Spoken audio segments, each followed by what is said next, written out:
All right, so hello everybody. My name is Eva Goetz, and it's my pleasure to welcome you to this webinar about presenting facts and figures.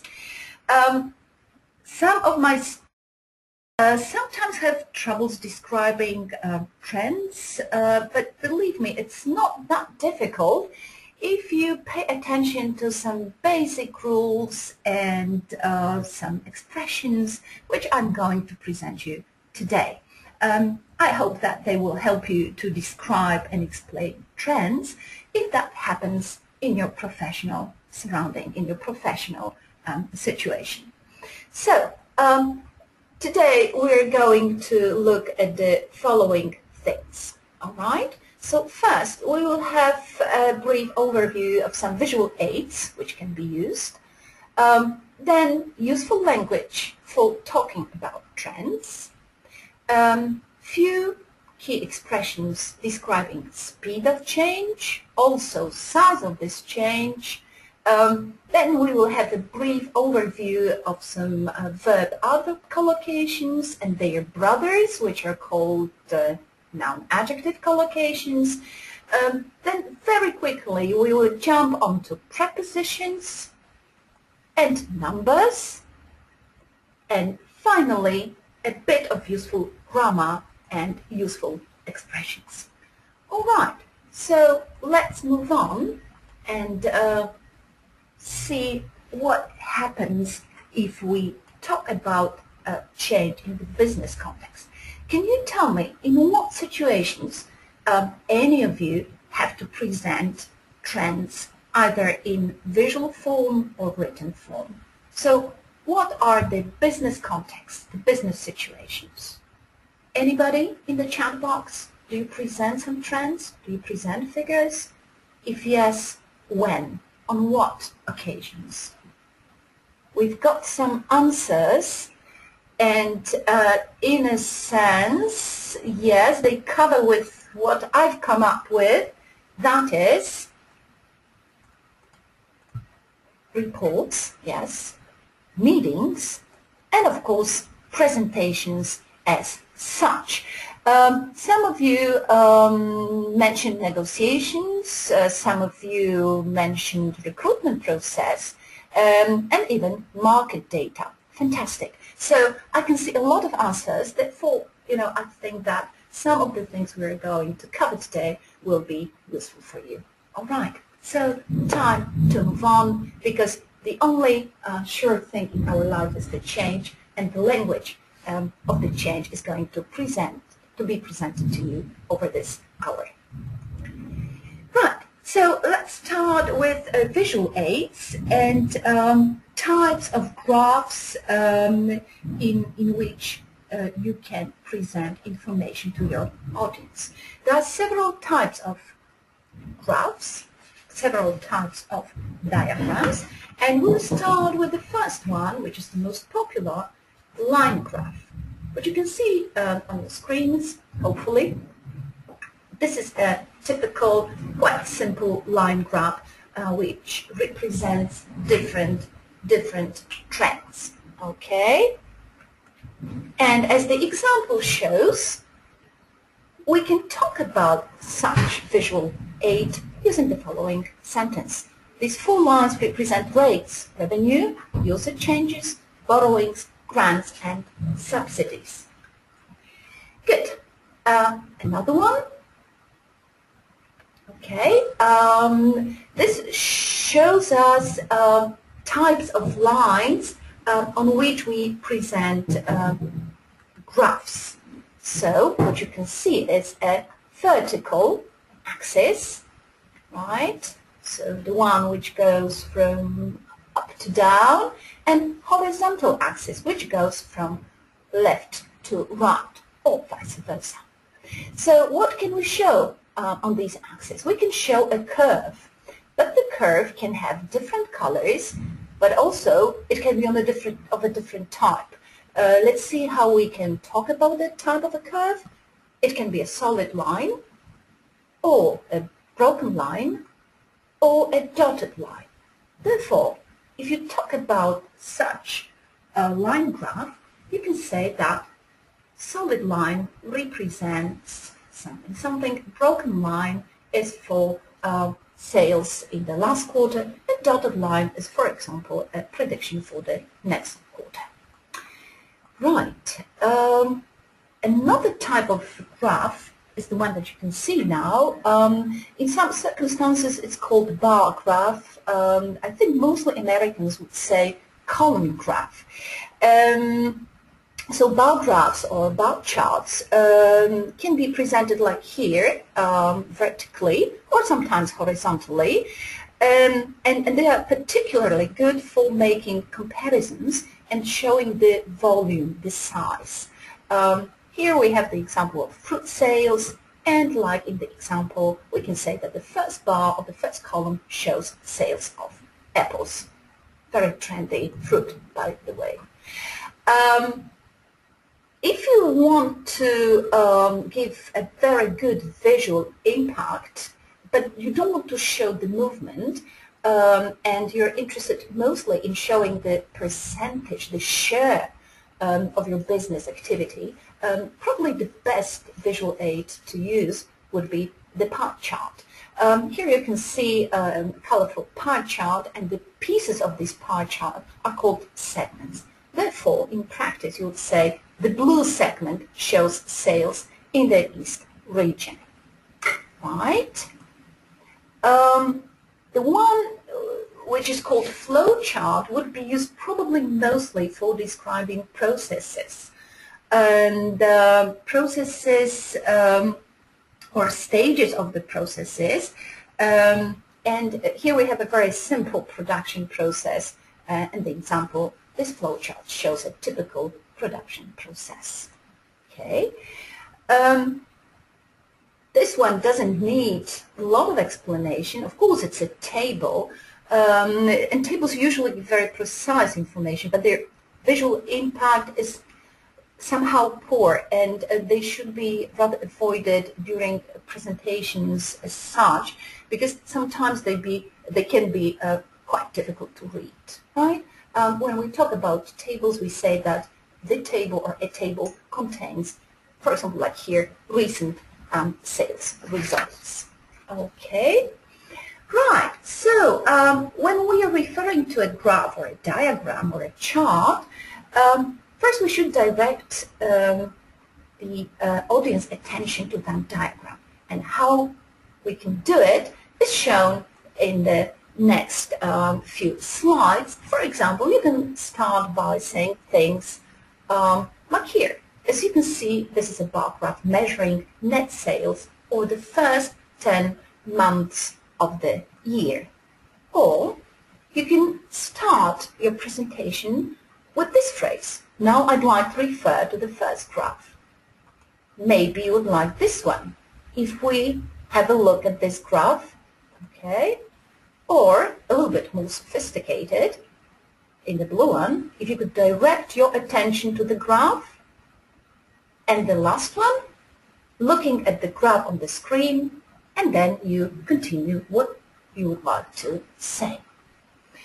Right, so let's look at some powerful part of what you're going to say about trends, that is verbs, action. We start with the positive ones, so with upward movement, and here on the screen you can see the collection of them.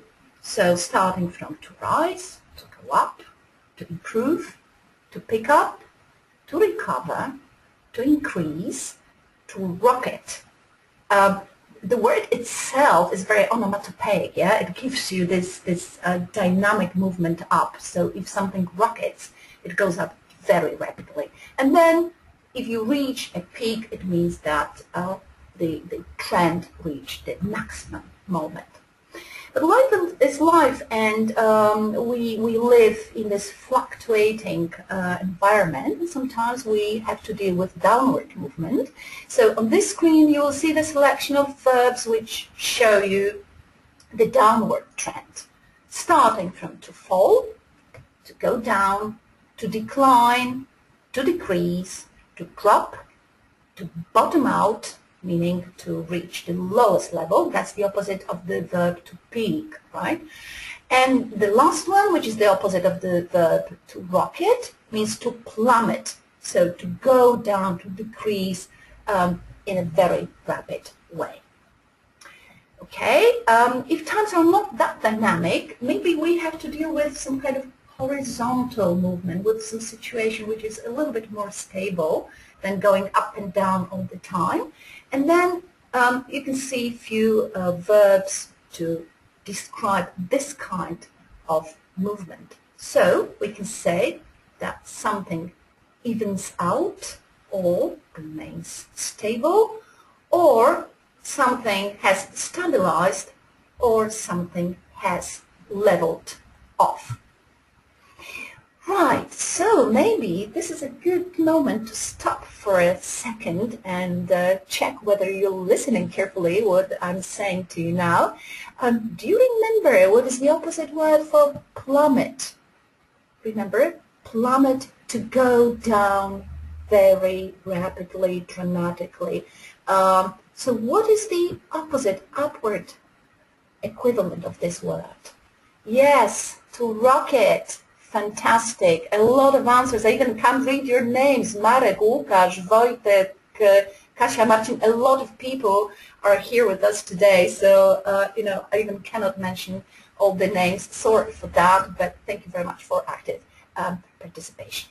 Right, so it's time to move on because it's speed of change. Sometimes it's not enough to say only a verb, only to say what happened. Sometimes we need to say, or we want to say, how quickly or how slowly something happened.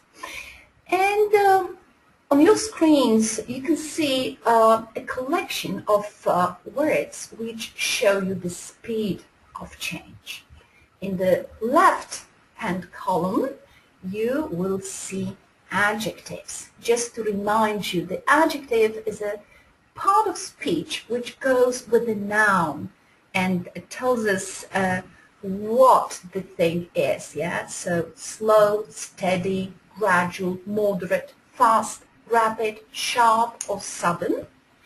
In the right-hand column, you've got adverbs, so those words which describe you how things happen. So things can happen slowly, steadily, gradually, moderately, quickly, rapidly, sharply, or suddenly.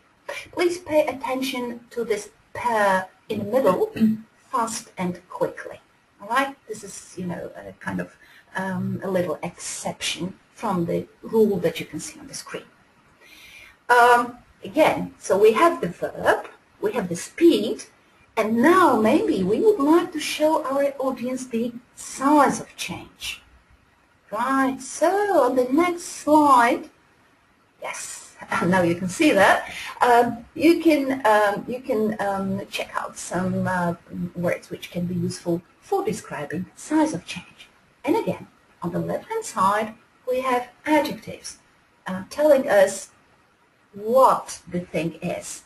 On the right-hand side, you've got adverbs showing the action, right? So slight, significant, substantial, considerable, big, dramatic, massive change, or something can change slightly, significantly, substantially, considerably, a lot, dramatically, or massively.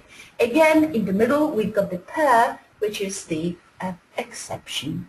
Big change, but situation changed a lot. Right, so again, a little check of your attention. So if we have slight change, what would be the adverb? Well, fantastically. I shouldn't have asked, really. That was too simple for you. Thank you. Very clever audience. Yes, slightly, of course. If something changes, it changes. How? Slightly. A lot of answers. Thank you very much. And now be careful. What about the word? Yeah. I even didn't manage to finish my sentence because I can see I don't know how many, almost 100, Anna, yeah? Over 100 participants here with us today, and I think something like over 100 answers, yes. So there's a big difference, yes, or a big change, but our situation in the company has changed a lot. And again, a little tricky one, another exception, if something is fast, then yes, it changed or it has changed quickly, right? So please remember, there's not such a word as fastly, right? So quickly. Good, right. Thank you very much for active participation, and let's now look at the typical sentence which combines these three elements which we mentioned just a few minutes before. So we can say something like this using only a verb. In 2011, Samsung's profits increased. It's a perfect sentence, right?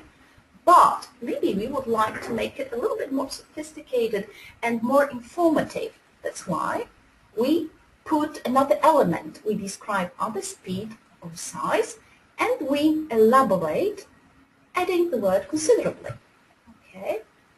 Then we can think, wow, we give these facts, but maybe we would like to give some extra information why the change has happened. And then we use the bit, which we will cover later on in our meeting. We would like to explain why, what was the reason for that. Therefore, we come up with very round, flowery sentence. In 2011, Samsung's profits increased considerably thanks to its successful Galaxy S series. I want to make sure that fans of Apple and iPhone will be also rewarded with some examples, but then later in our meeting. Okay? Right, so let's look at some verb-adverb collocations.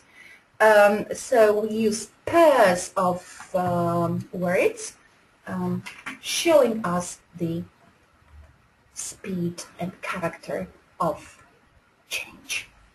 Right, so we can say sales fell sharply, sales increased slowly, so that's the opposite trend, we go up, or sales leveled off gradually.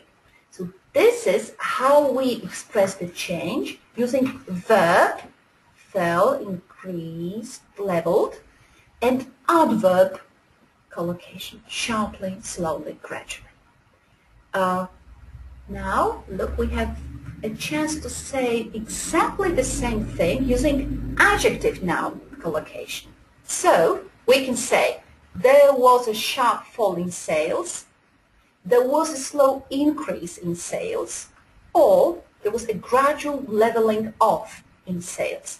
So the meaning is exactly the same of these pairs, but you have a different construction of a sentence. Sometimes it can be useful so that your presentation is not boring, so that you don't use all the time the same structure. So a good advice is to vary the way you express the change. Sometimes you can use adverb, noun, sometimes adjective, adverb, verb, sometimes adjective, noun collocation. That gives extra color, extra flavor to what you're saying. Right, so if we have the expression a gradual fall, how can we change it to another type of construction? How can we say the same but using this different pattern? Yes, again, very active and prompt response, fall gradually. Okay, so a gradual fall means exactly the same as to fall gradually. All right, and now look at something which is like opposite. If you want to say to increase steadily, how would we say the same thing but using this different pattern? Very good, a steady increase. Great, fantastic. I love to see you so active and attentive and participating. Right, so we had these two types of constructions, but we also have a couple of prepositions to do with graphs, and they include the most popular pair, from, to, which is used when we would like to, for example, to describe the direction of movement. Like in the example, yes, it will be on the screen. Yes, now you can see that. There was an increase from 2 million to 5 million euro. Okay. Another one, quite useful, is the preposition by, which describes the difference.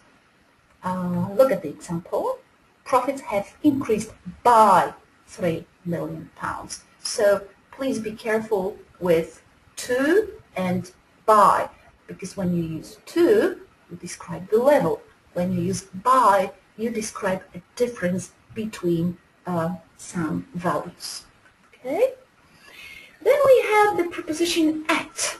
At is usually kind of static preposition, and this is the function in describing graphs as well, because it describes a static point at the graph.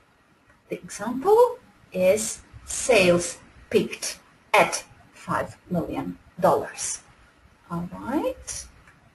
Or sales bottomed out. This is the diverse movement at 2 million yens. Okay. Another little word, but quite useful, is the one which you can see on the screens. Of gives any quantity which follows the noun. So for example, there was an increase, and now we want to indicate the volume of this increase, and you say of $2 million. Okay.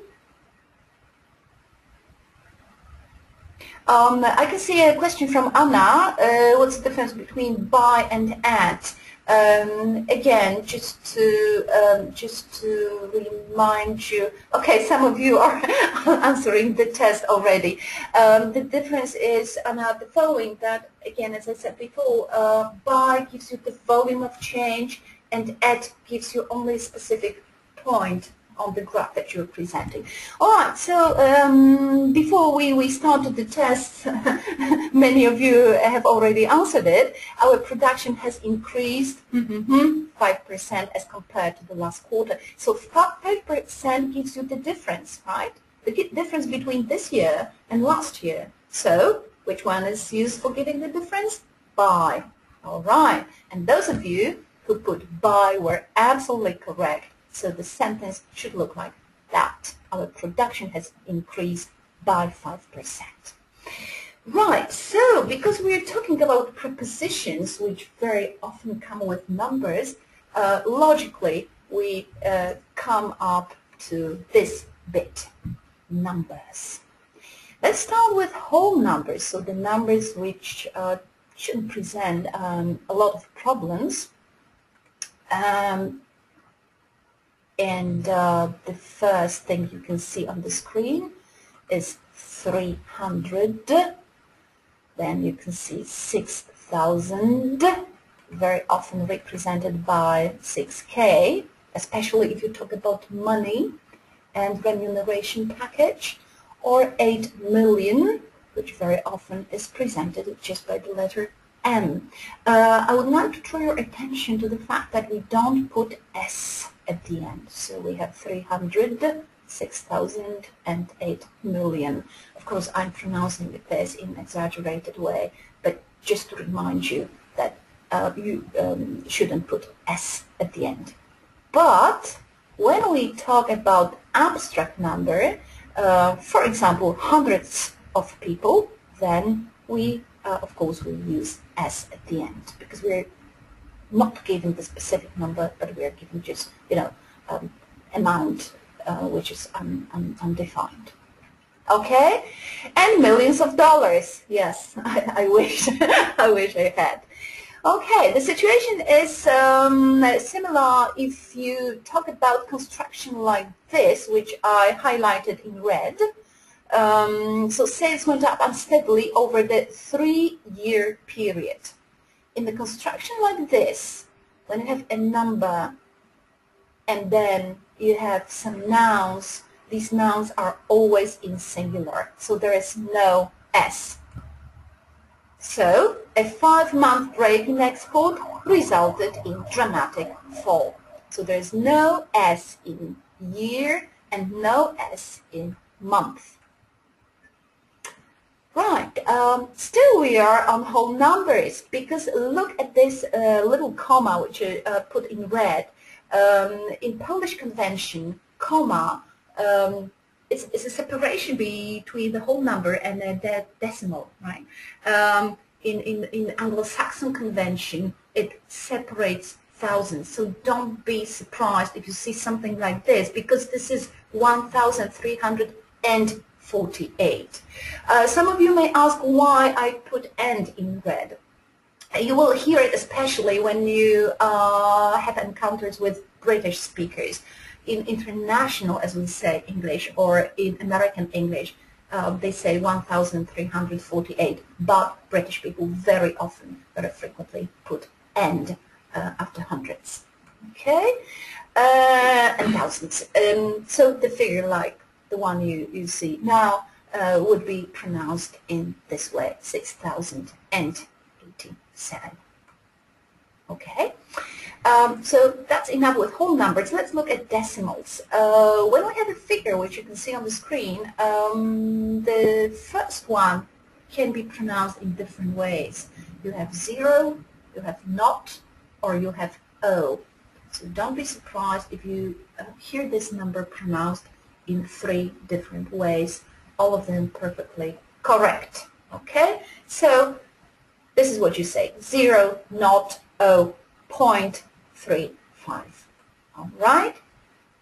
Sometimes we need to present our findings, results, or any figures not in numbers, whole numbers, decimals, but we want to use fractions. So this is a third, this is a quarter, this is a half, and these are 3/4. Very similar construction like in our native language. But when we want to talk about the ratio, then we say 1/4. So 1/4 employees know English. Right?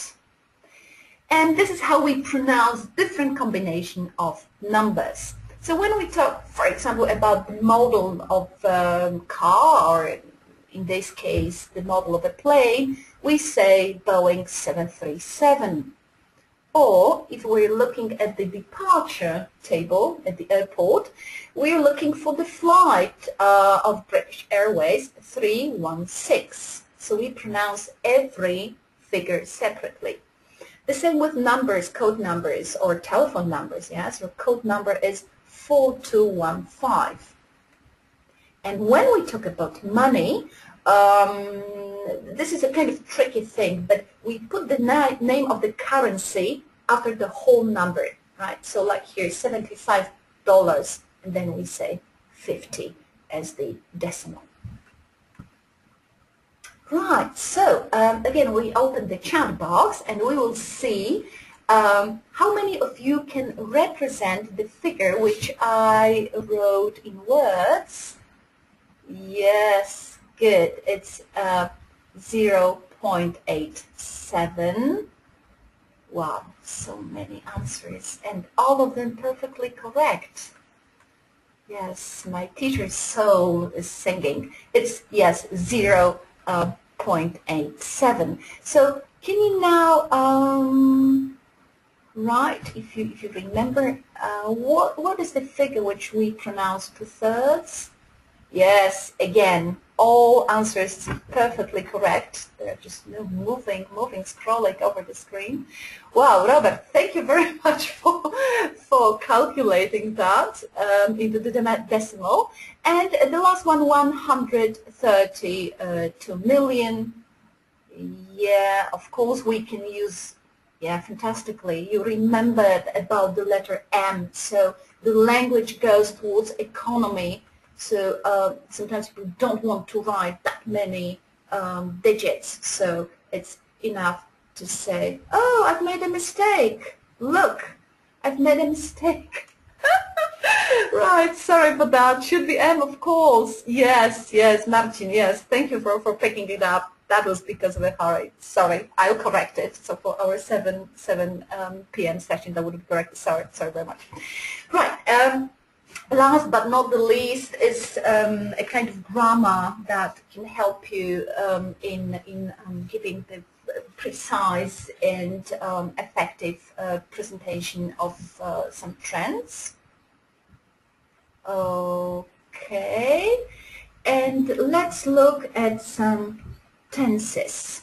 All right, I know that we don't like grammar that much, but believe me or not, it's a powerful tool for giving and conveying some business information. So, for example, if you think about some tenses which describe current trends and very slow changes at the moment you're speaking, of course you're using present continuous because you're showing slow change, current trend.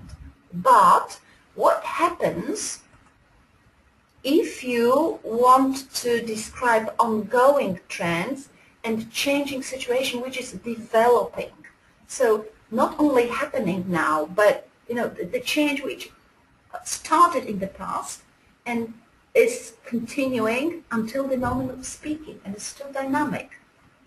I know that we are not very keen on grammatic notions, but maybe some of you have some hints which tense is the most popular and also conveying business message that the trend is ongoing, changing, developing, dynamic.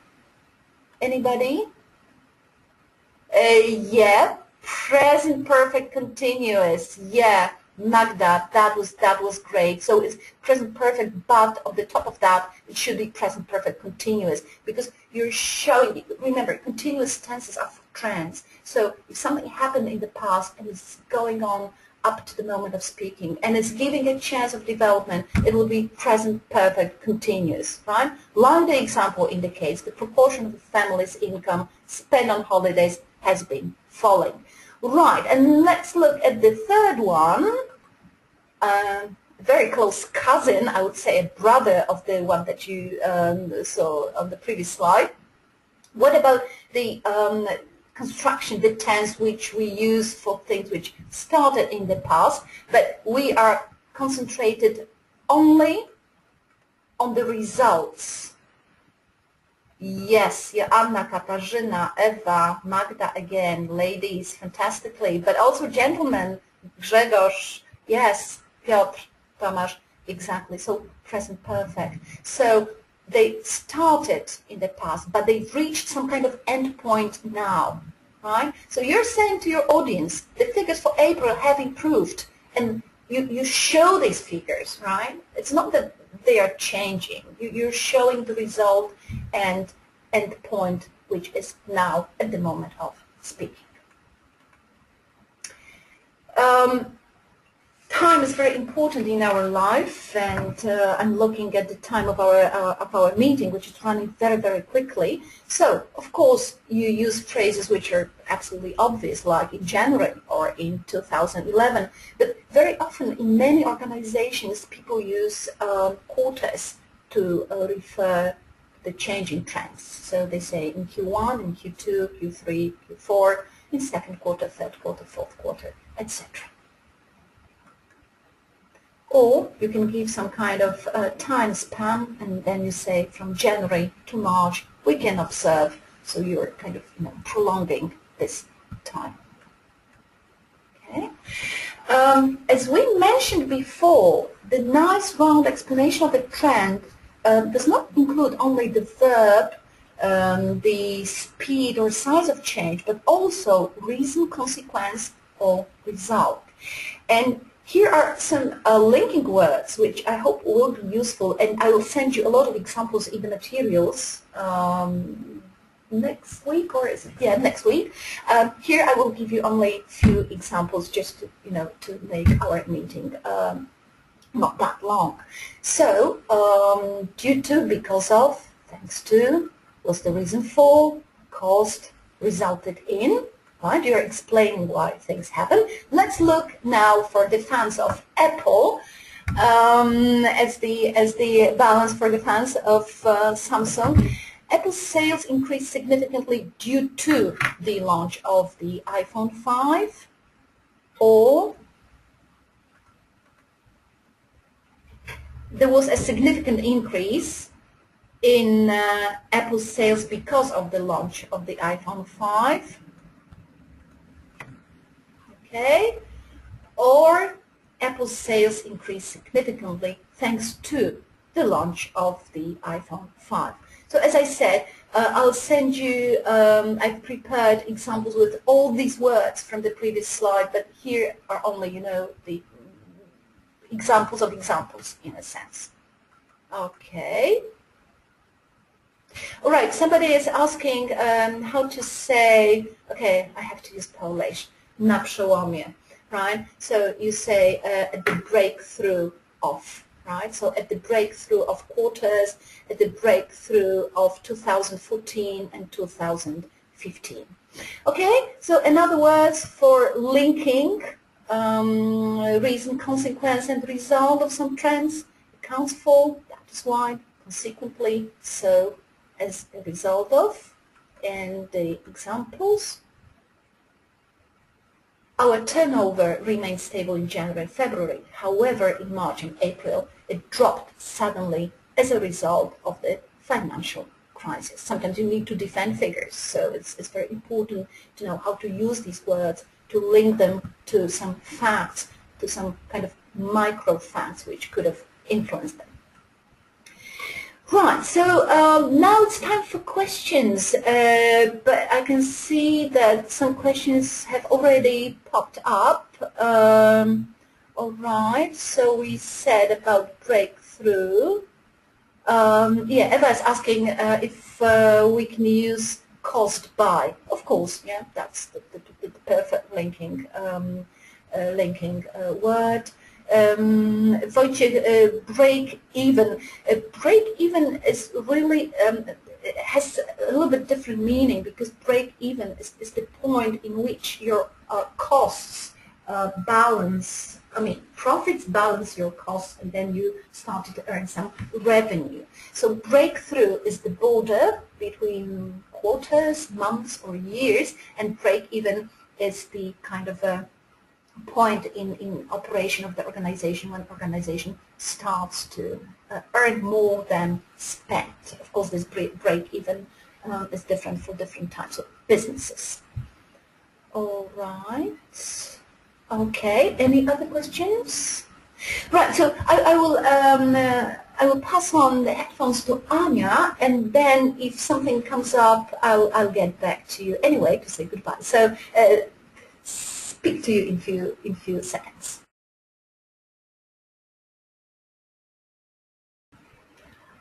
Dziękuję Ci bardzo, Ewo, za poprowadzenie tego webinarium. Oczywiście pytania jeszcze można wpisywać. Za chwileczkę Ewa będzie odpowiadała, bo widzę, niektórzy chcą kilka słów więcej napisać. Damy więc moment.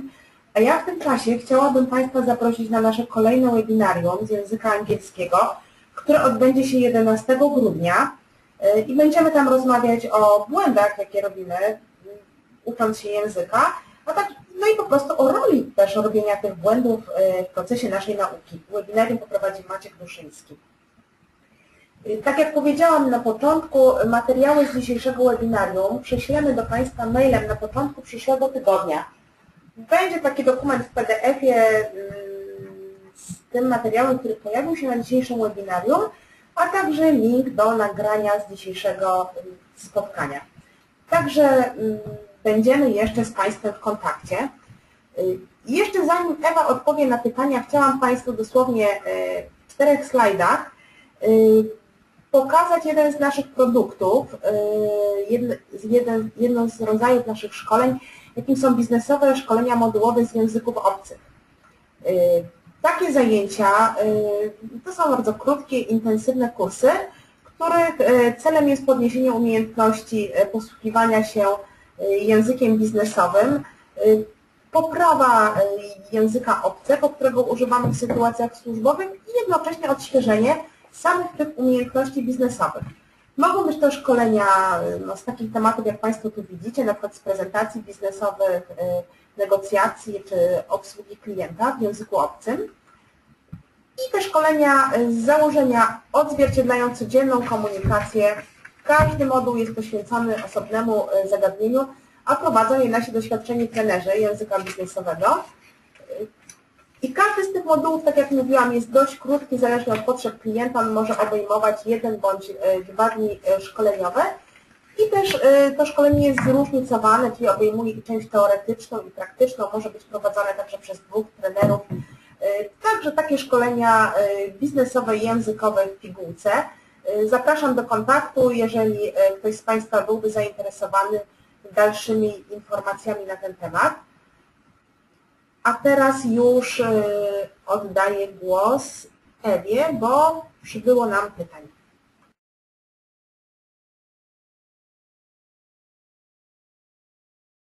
First answer goes to Pavel.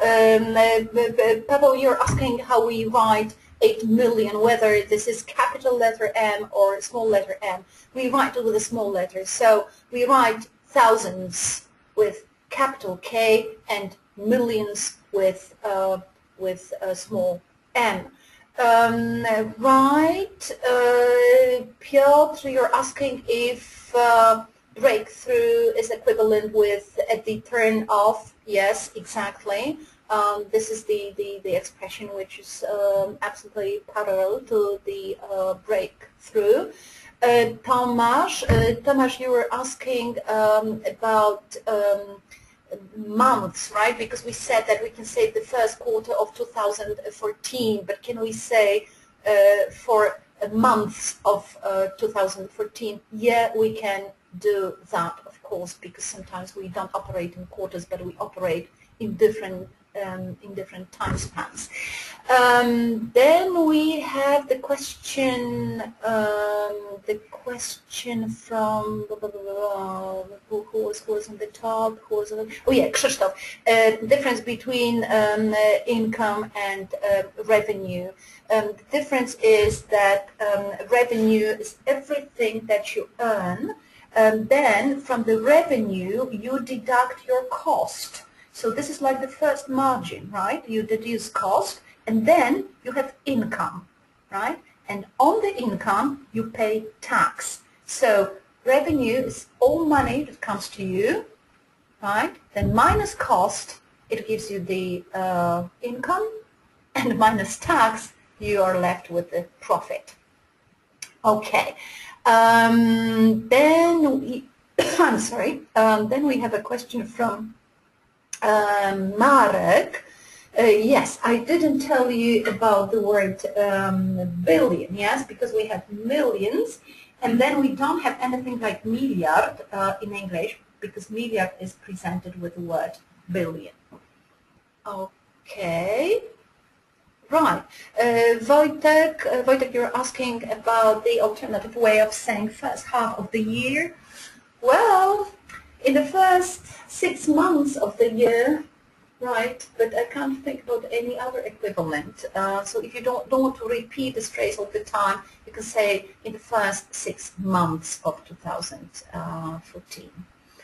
Right, so is there anything else I can help you with? Of course, you can always mail me with questions and I will be more than happy to answer them.